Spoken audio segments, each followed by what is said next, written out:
Hello, आप मेरे channel पर पुराने हो तो लाइक करें, नए हो तो सब्सक्राइब करें। मैं सुजीत आपके सामने पेश करने जा रहा हूं भगवत गीता शुरू से अंत तक। ये बात तो हम सभी को मालूम है कि भगवान यानी परमात्मा एक ही हैं, पर उन्हें न पहचानने के कारण, न जानने के कारण इस बात को मानते नहीं हैं। परमात्मा को न जान पाने के कारण भी कई हैं, जिसमें सबसे पहला तो ये है कि वो दिखाई नहीं देते। सोचिए, जब आत्मा को ही आंखों से नहीं देखा जा सकता तो परम आत्मा को कैसे देख सकते हैं। जिस प्रकार एक आत्मा को अपनी बात कहने के लिए मानव शरीर लेना पड़ता है और हम इंसान या मनुष्य कहलाते हैं, साइंस कहें या स्पिरिचुअल साइंस कहें, परम आत्मा को भी इंसान के शरीर का आधार लेना ही पड़ता है। धर्म यानी धारणाएं, अर्थात वो नियम जो इंसान के लिए बनाए गए। दुनिया में लगभग 12 मुख्य धर्म हैं और सभी में ईश्वर के स्वरूप के लिए समान बातें कही गई हैं। तभी ईश्वर को स्वर्ग भी कहा जाता है। महाभारत के युद्ध के दौरान आत्मा के धर्म अर्थात अध्यात्म के बारे में दिया गया अनमोल ज्ञान गीता कहलाया, जिसे बाद में लिपिबद्ध कर श्रीमद् भागवत पुराण के रूप में प्रस्तुत किया गया।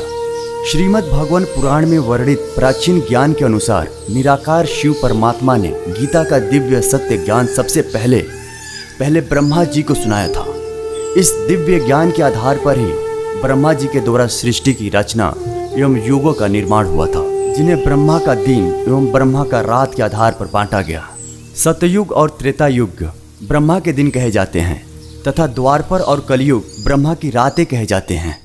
इसी ज्ञान के आधार पर आदि सनातन धर्म की स्थापना हुई थी।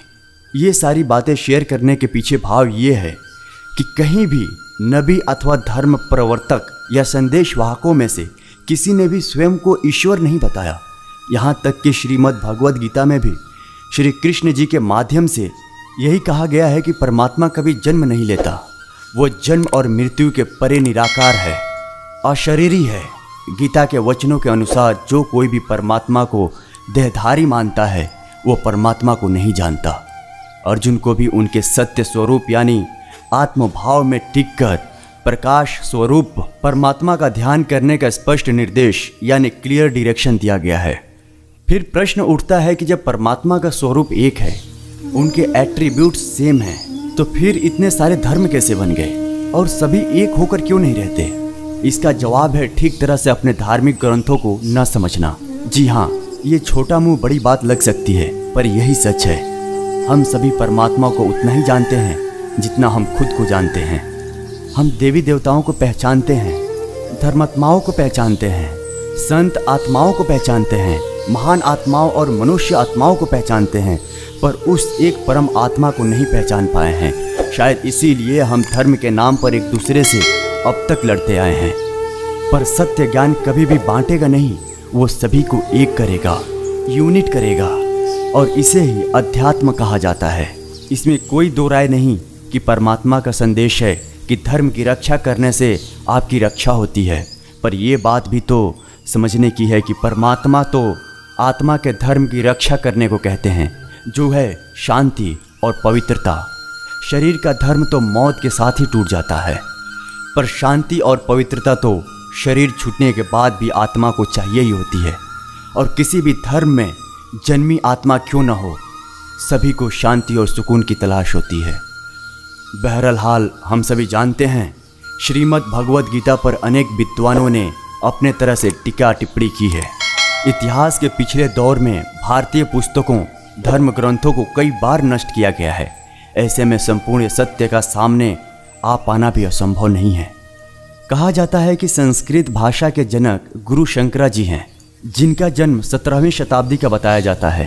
अतः हम समझते हैं कि अवश्य ही गीता का ज्ञान देवनागरी में बोला गया होगा। क्या आपने कुरुक्षेत्र में हुए युद्ध के बारे में सुना है?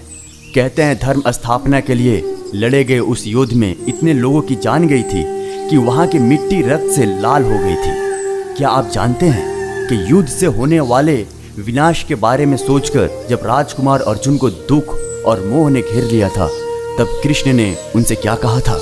आखिर क्यों लड़ा गया था वो युद्ध? क्या उद्देश्य था उसका? भगवद गीता का मतलब है भगवान द्वारा गाया हुआ गीत। इस पवित्र ग्रंथ की गहराई को समझना इतना आसान नहीं है। कई ज्ञानी कहते हैं कि भले ही युद्ध कुरुक्षेत्र की भूमि पर अस्त्र शस्त्र से लड़ा गया था, लेकिन इसमें दिए गए संदेश का मकसद हमें ये समझना है कि हमारा मन भी कुरुक्षेत्र की तरह एक रणभूमि है, जहाँ लालच, मोह, गुस्सा, वासना आदि कौरवों की तरह 100 अवगुण बसते हैं, जिनमें हमें अपनी पांचों इंद्रियों, जो 5 पांडवों के प्रतीक हैं, वो काबू में करके हराना होगा। तभी हम एक सुखी जीवन जी सकते हैं और मुक्ति पा सकते हैं।